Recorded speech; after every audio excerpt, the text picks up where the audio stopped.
أعوذ بالله من الشيطان الرجيم. بسم الله الرحمن الرحيم. بسم الله الرحمن الرحيم. السلام عليكم ورحمة الله وبركاته. إن الحمد لله نحمده ونستعينه ونستغفره ونعوذ بالله من شرور أنفسنا ومن سيئات أعمالنا من يهده الله فلا مضل له ومن يضلل فلا هادي له. أشهد أن لا إله إلا الله وحده لا شريك له وأشهد أن محمدا عبده ورسوله لا نبي ولا رسول بعده. فقال الله تعالى في القرآن الكريم: أعوذ بالله من الشيطان الرجيم. بسم الله الرحمن الرحيم. يا أيها الذين آمنوا اتقوا الله حق تقاته ولا تموتن إلا وأنتم مسلمون.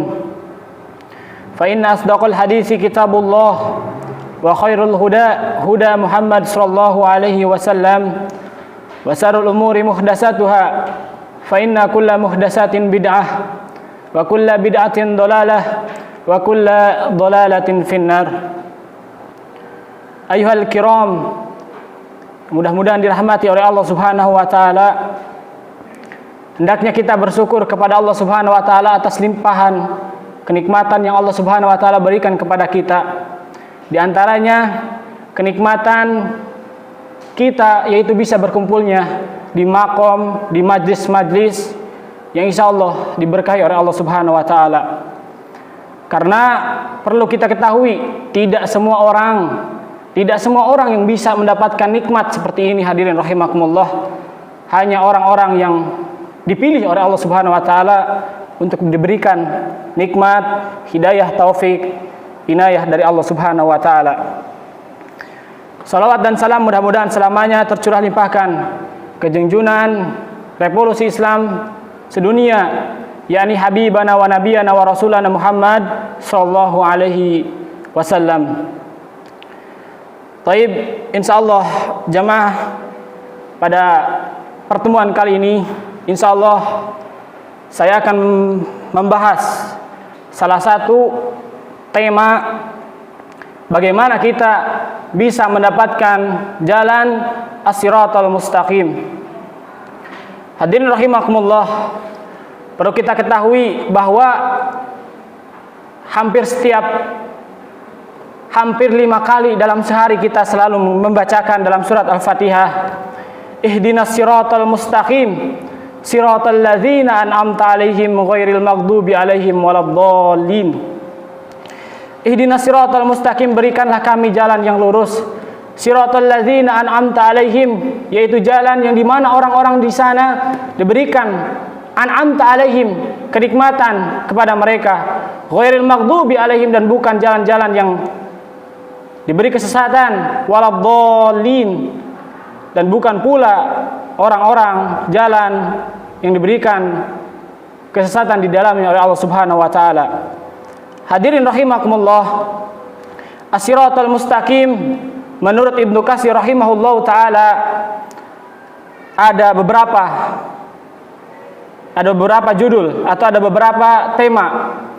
Yang pertama, ada beberapa jalan menurut Ibnu Katsir rahimahullahu taala berkata, yang pertama mengikuti jalan Nabi Muhammad sallallahu alaihi wasallam. Yang kedua mengikuti generasi salaf. Yang ketiga mengikuti kebenaran. Yang keempat mengikuti Islam, dan yang kelima mengikuti Al-Qur'an. Ibnu Katsir rahimahullahu taala mengatakan bahwasanya penjelasan di atas semua benar. Bahwasanya barang siapa yang mengikuti Nabi Muhammad SAW dan para sahabatnya, para generasi salaf, maka mereka telah mengikuti kebenaran. Dan barang siapa yang telah mengikuti kebenaran, berarti mereka mengikuti agama Islam. Dan barang siapa yang mengikuti agama Islam, berarti mereka mengikuti Al-Quran, kitabullah azza wa jal. Hadirin rahimakumullah, lalu bagaimana cara kita bisa istiqomah dalam menjalankan, dalam menuju as-siratal mustaqim, yaitu jalan yang lurus. Syafiq Al-Bajari rahimahullahu taala berkata bahwasanya ada 4 cara untuk kita bisa istiqomah dalam melaksanakan, dalam memperbuat, dalam beramal untuk menuju as-siratal mustaqim, menuju jalannya Allah Subhanahu wa taala. Yang pertama, tidak meninggalkan perintah Allah Subhanahu wa taala karena sedang mengalami musibah. Yang kedua, tidak meninggalkan perintah Allah Subhanahu wa taala karena kesibukan dunia. Yang ketiga, tidak mengikuti komentar orang lain dan mengedepankan hawa nafsu sendiri. Yang keempat, beramal sesuai Al-Qur'an dan As-Sunnah Nabi Muhammad SAW. Yang pertama, tetap istiqomah meskipun kita sedang tertimpa musibah dari Allah Subhanahu wa taala. Allah Subhanahu wa taala, fa inna ma'al usri yusra. Allah Subhanahu wa taala berfirman, fa inna ma'al usri yusra. Karena setiap ada kesulitan, yusra, pasti ada kemudahan dari Allah Subhanahu wa taala. Bahkan Allah Subhanahu wa taala mengulanginya ayatnya, inna ma'al usri yusra. Karena setiap ada kesusahan, pasti di situ Allah Subhanahu wa taala memberikan kemudahan kepada kita. Hadirin rahimakumullah, di balik Allah Subhanahu wa taala menguji kita dalam suatu musibah baik ekonomi, baik dalam segi apapun, hal apapun. Perlu kita ketahui hadirin rahimakumullah, disitulah Allah Subhanahu wa taala menempatkan sesuatu amalan, sesuatu perbuatan yang ada ganjarannya terhadap Allah Subhanahu wa taala. Bahkan Allah Subhanahu wa taala berfirman dalam surat Al-Baqarah, wa nabluwannakum bisyai'im minal khaufi wal ju'i wa naktsim minal amwali wal anfusi was samarat. Dan kami akan uji mereka minal khaufi wal ju', dari rasa takut, wal ju' dan kelaparan, wa naktsim minal amwali wal anfusi was samarat. Tetapi Allah Subhanahu wa taala melanjutkan ayatnya, wa basyiris sabirin. Berikanlah kabar gembira terhadap orang-orang yang diberikan kesabaran oleh Allah Subhanahu wa taala, yang masih sabar atas apa yang telah diberikan oleh Allah Subhanahu wa taala, atas apa yang telah diuji kepadanya dari Allah Subhanahu wa taala. Yang kedua, tidak meninggalkan perintah Allah Subhanahu wa taala karena kesibukan dunia. Nabi sallallahu alaihi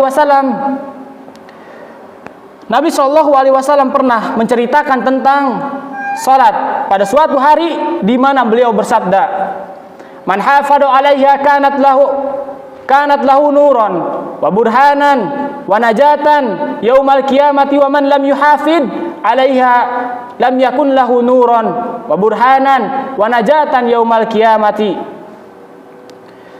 Barang siapa yang menjaga salatnya, maka ia akan mendapatkan cahaya petunjuk keselamatan dari Allah Subhanahu wa taala.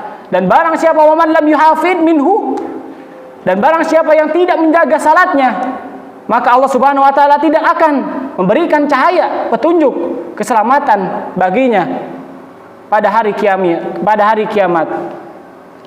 Bahkan Nabi sallallahu alaihi wasallam bersabda, wa kana yaumal qiyamati ma'a Qarun wa Fir'aun wa Haman wa Ubay bin Khalaf.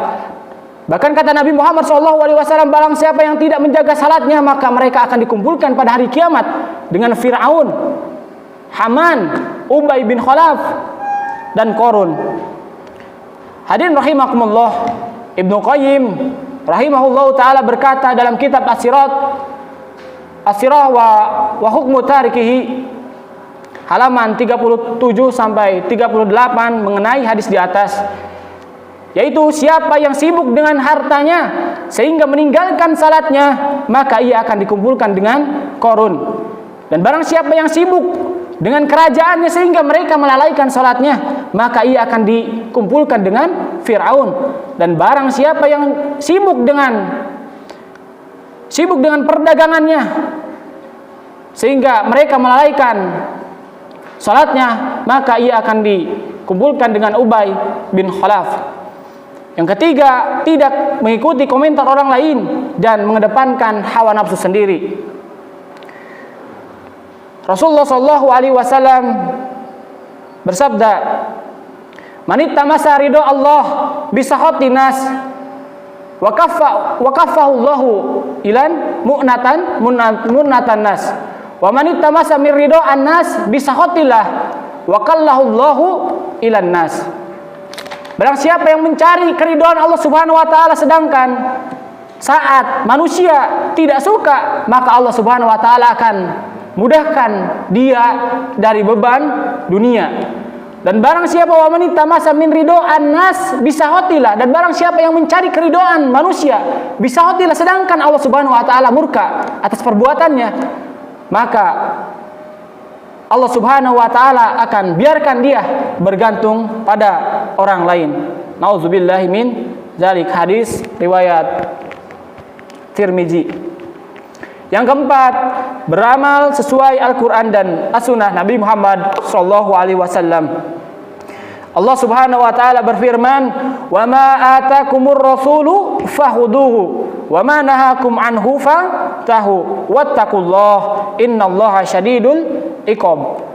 Yang artinya apa yang diberikan Rasul padamu, wa ma atakumur rasulu fahuduhu, maka ambillah.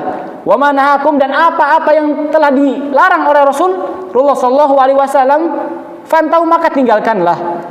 Wattaqullah, dan bertakwalah kepada Allah Subhanahu wa taala, innallaha syadidul iqab. Sesungguhnya azab Allah, hukuman Allah sangatlah keras. Quran surat Al-Ashr ayat 6 sampai 7. Mungkin hanya segini yang dapat saya sampaikan, mudah-mudahan bermanfaat khususnya bagi diri saya, umumnya bagi hadirin rahimakumullah. Mari kita tutup kajian ini dengan pembacaan kafaratul majlis. Subhanaka Allahumma wa bihamdika asyhadu an la ilaha illa anta astaghfiruka wa atubu ilaih. Wassalamualaikum warahmatullahi wabarakatuh.